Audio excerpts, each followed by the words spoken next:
పశ్చిమాసియాలో సంక్షోభం తీవ్ర రూపు దాల్చినప్పటి నుంచి ఉక్రెయిన్ అంశం వెనక్కి వెళ్ళిపోగా తాజాగా దాని గురించి ఆయన ప్రస్తావించారు. హార్ముజ్ జలసంధి మీదుగా చమురు ఎక్కువగా వెళ్లడం ప్రారంభమవుతుంది కాబట్టి రష్యా చమురుపై త్వరలోనే మరోసారి ఆంక్షలు విధించాల్సి రావచ్చని సంకేతాలు ఇచ్చారు. ఫ్రాన్స్లోని ఎవియాన్ లేబేలో మంగళవారం జరిగిన G7 కూటమి దేశాల సమావేశంలో ఆయన పాల్గొన్నారు. విలేకరులతో మాట్లాడారు. ఇరాన్పై వెనుదిరిగి చూడాల్సిన పని ఉండదని చెప్పారు.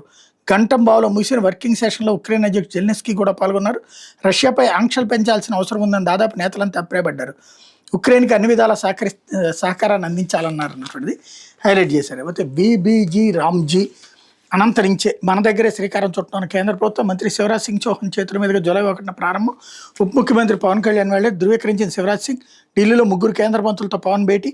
గోదావరి ప్రక్షాళన గ్రేట్ గ్రీన్ వాల్ ఏర్పాటుకు సహకరించాలని వినతి. VBG రామ్జీ పథకాన్ని జూలై 1న అనంతపురం జిల్లాలో కేంద్ర గ్రామీణాభివృద్ధి శాఖ మంత్రి శివరాజ్ సింగ్ చౌహాన్ ప్రారంభించనున్నట్టు ఏపీ ఉప ముఖ్యమంత్రి పవన్ కళ్యాణ్ ప్రకటించారు. మంగళవారం ఇక్కడ శివరాజ్ సింగ్ చౌహాన్తో సమావేశమైన పవన్ కళ్యాణ్ గ్రామీణాభివృద్ధి శాఖ అంశాలను ఆయన దృష్టికి తీసుకెళ్లి మద్దతు కోరారు. 2006లో కేంద్ర ప్రభుత్వం మహాత్మాగాంధీ జాతీయ గ్రామీణ ఉపాధి హామీ పథకాన్ని అనంతపురం జిల్లా నుంచి ప్రారంభించిందని, దాని స్థానంలో తెచ్చిన VBG శ్రీ రామ్జీకి పథకానికి కూడా అక్కడి నుంచే శ్రీకారం చుట్టాలని కోరినట్టు పవన్ చెప్పారన్నటువంటిది హైలైట్ చేశారు.